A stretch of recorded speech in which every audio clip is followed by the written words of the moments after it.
ऐसा माना जाता है कि असली भारत गांवों में बसता है। जैसे जैसे देश बदल रहा है, वैसे वैसे गांवों में भी बदलाव देखे जा सकते हैं। भारत देश के उत्थान में ग्रामीण परिवेश का योगदान सराहनीय है।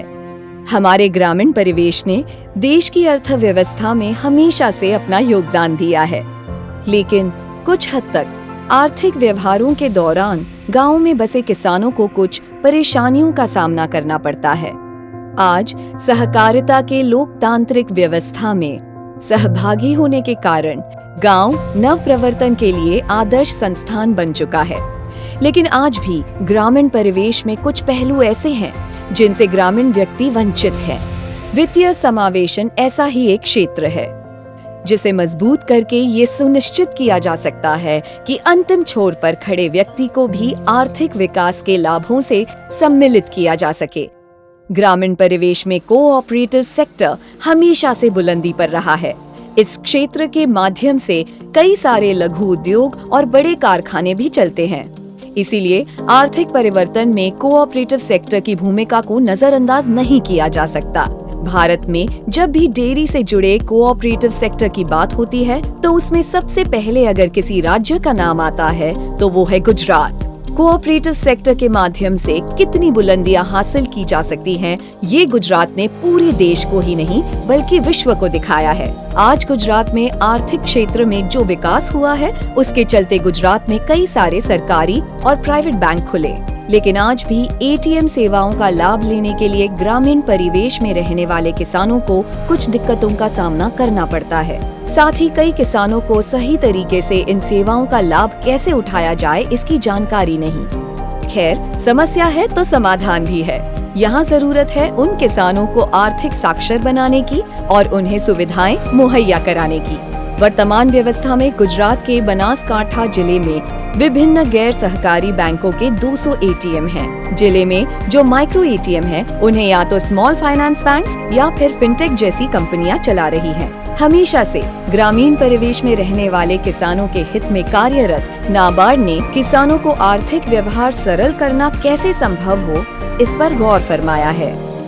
इसके तहत नाबार्ड ने गुजरात के बनासकांठा में 979, पाटन में 93, पंचमहल में 243, महिसागर में 198 और दाहोद में 118 माइक्रो एटीएम के माध्यम से पायलट प्रोजेक्ट शुरू करने की पहल की है। सहकार विकास योजना नामक इस पायलट प्रोजेक्ट के लिए बनासकांठा और पंचमहल की डिस्ट्रिक्ट सेंट्रल कोऑपरेटिव बैंक्स का चयन किया गया है। नाबार्ड के वित्तीय समावेशन निधि, जिसके अंतर्गत इस योजना के लिए 3,67,00,000 रुपए की वित्तीय सहायता प्रदान की गई है। इस पायलट प्रोजेक्ट में नाबार्ड के सहयोगी पंचमहल डीसीसीबी के सीईओ श्री रशेश भाई शाह से प्रोजेक्ट के संदर्भ में उनके विचार सुनते हैं। पंचमहल जिला सहकारी बैंक के साथ संकलित जितनी भी दूध समितियां और पैक्स है, उन सभी दूध समिति और पैक्स को नाबार्ड के सहयोग से हम माइक्रो एटीएम देने जा रहे हैं, जिस माइक्रो एटीएम्स के माध्यम से सभी दूध समिति और पैक्स के मेंबर्स को अपने ही विलेज में अपने ही सभी बैंकिंग ट्रांजैक्शन कर पाएंगे। अपने दूध का पेमेंट हर 10 दिन में अपने ही बैंक में जाने की ज़रूरत नहीं है। अपने ही विलेज में दूध समितियाँ ही उनका पेमेंट कर पाएगी, जिससे दूध समितियों का भी कमीशन के माध्यम से उनको लाभ मिलेगा और फार्मर्स को भी अपने ही विलेज में सभी बैंकिंग सुविधा मिलेगी। इस पायलट प्रोजेक्ट में नाबार्ड के सहयोगी बनासकांठा डीसीसीबी के अध्यक्ष श्री सवसी भाई चौधरी से प्रोजेक्ट के संदर्भ में उनके विचार सुनते हैं। અમારો બનાસકાંઠા જિલ્લો ખેતી અને પશુપાલન પર આધારિત જિલ્લો છે। જિલ્લામાં 1500થી વધારે સેવા મંડળીઓ છે, 1600થી વધારે દૂધ મંડળીઓ છે। તાજેતરમાં સહકારી વિકાસ યોજના અંતર્ગત બનાસકાંઠા જિલ્લાની પાયલોટ પ્રોજેક્ટ તરીકે પસંદગી થઈ છે। એમાં ગામડાના માનવીને એના ગામમાં જ બેન્કિંગ સેવાઓ મળે એ દિશામાં અમે કામ કરી રહ્યા છીએ। એમાં દરેક ગામમાં માઇક્રો એટીએમની સુવિધાઓ અને બેન્કિંગને લગતી તમામ સુવિધાઓ તેના ગામડામાં આપવાની જે કોન્સેપ્ટ છે, એમાં નાબાર્ડ દ્વારા પણ અમને 1200થી વધારે માઇક્રો એટીએમ આપવાની જે इसमें प्राथमिक कृषि सहकारी ऋण समितियों को 275 व दुग्ध समितियों को 1356 माइक्रो एटीएम प्रदान किए जाएंगे। यह योजना के कार्यान्वित हो जाने से बनासकांठा के साथ साथ पाटन, पंचमहल, महिसागर और दाहोद में रहने वाले किसानों को फायदा होगा। गौर करने वाली बात ये है कि बनासकांठा में डेयरी व्यवसाय में जुड़े हुए किसानों की पैसों की भुगतान की समय सीमा लगभग 15 दिन की है, तो पंचमहल जिले के किसानों के लिए ये समय सीमा 10 दिनों की है। इस भुगतान अवधि के बीच भी किसानों को नकदी की आवश्यकता होती है। पंचमहल जिले में डीसीसीबी शाखाओं के बीच की दूरी 35 से 40 किलोमीटर है, तो बनासकांठा जिले में ये दूरी लगभग 20 से 25 किलोमीटर है। ऐसे में माइक्रो एटीएम किसानों के लिए काफी फायदेमंद साबित होंगे, क्योंकि बनासकांठा जिले में डेयरी सहकारी समितियों का मासिक लेन देन लगभग 800 करोड़ रुपए का है, जो मुख्य रूप से विभिन्न बैंकों के माध्यम से किए जाते हैं। इसमें लगभग 250 करोड़ रुपए की राशि का लेन देन डीसीसीबी बनासकांठा के माध्यम के रूप से किया जा रहा है और पंचमहल जिले में डेयरी सहकारी समितियों का मासिक लेन देन है लगभग 300 करोड़ रुपए। इस परियोजना में डीसीसीबी पैक्स दुग्ध समितियों को बीसी के रूप में नियुक्त किया जाएगा। साथ ही रुपए किसान कार्ड्स भी जारी किए जाएंगे। અમે આ માઇક્રો એટીએમ કાર્ડ દ્વારા અહીંયા બનાસ ડેરીમાંથી ઘી તેલ બધું જ અમે અહીંથી એમ કે લાવી શકીએ છીએ। અમારે બહારગામ જવું પડતું નથી। पारंपरिक एटीएम का छोटा रूप है माइक्रो एटीएम, जिसे दूर दराज के स्थानों में पॉइंट ऑफ सेल टर्मिनल पर नकदी आहरण के हेतु उपयोग में लाया जा सकता है। बैंकों से जुड़े सारे काम करने में माइक्रो एटीएम सक्षम होने के कारण इसे बैंक इन अ बॉक्स भी कहा जाता है। અમારે પહેલા અહીંયા ભીડમાં ઊભું રહેવું પડતેલું, પણ હવે આ એટીએમ આવી ગયું ને એટલે હવે અમારે કોઈ તકલીફ નહીં। પહેલા ગોધરા જાય ને એટલે 2-3 કલાક ત્યાં ઊભું રહેવું પડે। હવે આ એટીએમ આવી ગયું એટલે અમારે તૈયારીમાં જઈએ ને તૈયારીમાં પૈસા લઈને પાછા આવીએ। તો અમને બનાસ બેંક શાખાએ માઇક્રો એટીએમ આપ્યું છે, તો તેમાં પૈસાની લેવડ દેવડ માટે અમારે ખૂબ જ સરળતા થઈ ગઈ છે, તો જેથી કરીને આ માઇક્રો એટીએમથી અમે ખૂબ खुश છીએ। माइक्रो एटीएम का इस्तेमाल भी आसान है, जो पिन के साथ साथ आधार आधारित लेन देन की सुविधा प्रदान करता है। ग्राहकों के अन्य बैंकों के कार्ड या बायोमेट्रिक से लेन देन किए जा सकते हैं।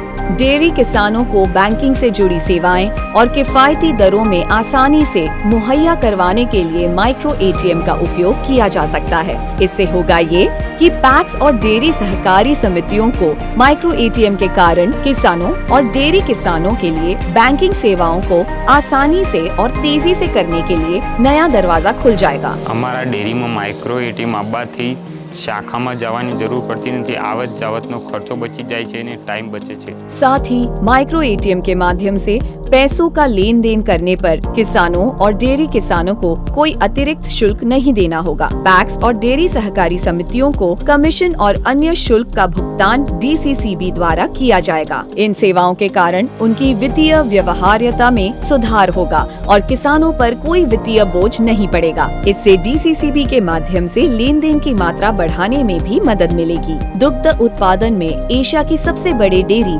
बनास डेयरी के मैनेजिंग डायरेक्टर श्री संग्राम चौधरी से प्रोजेक्ट के संदर्भ में उनके विचार सुनते हैं। We are very happy to and appreciate the initiative of NABARD and the Gujarat State Cooperative Bank, GSCB Bank, and the local district bank that this infrastructure at the rural level for dispensing the cash and the micro ATM and the business correspondence are being established, and it is being done on a war footing basis.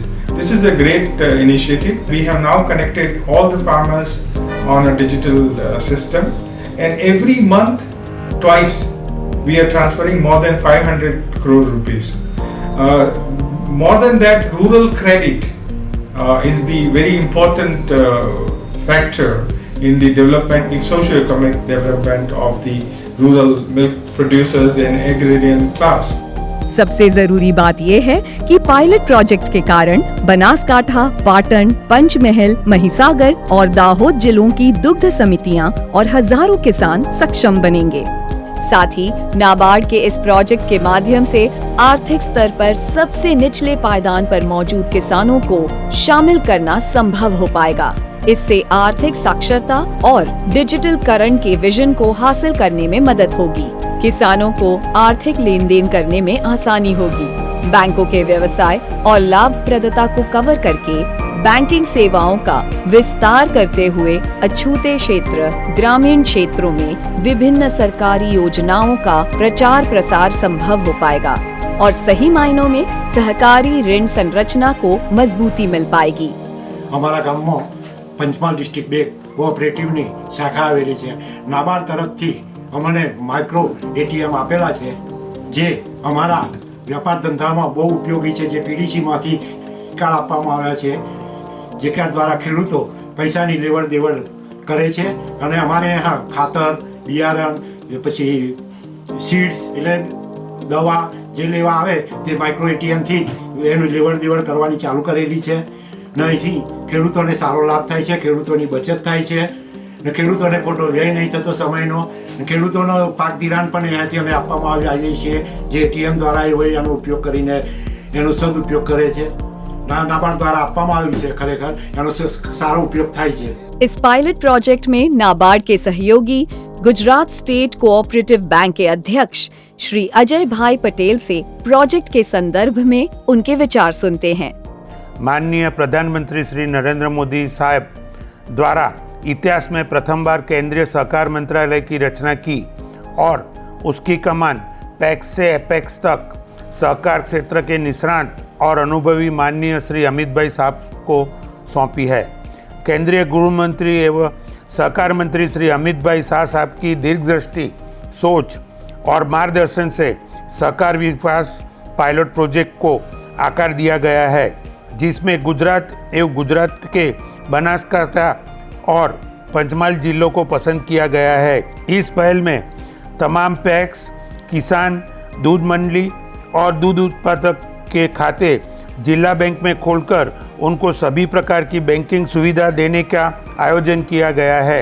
इस project के लिए PACS और दूध मंडली में micro ATM और RuPay debit card के द्वारा डिजिटल इंडिया का स्वप्न साकार करने का आयोजन है। जय सहकार, जय हिंद। ऐसा माना जाता है कि अकेला इंसान कुछ बदलाव कर सकता है, लेकिन जब सारे एक साथ जुड़ के सही दिशा में कदम उठाते हैं तभी होता है परिवर्तन। और नाबार्ड की ये पहल परिवर्तन की शुरुआत है। ये परिवर्तन है आर्थिक साक्षरता का, आर्थिक बुलंदी का।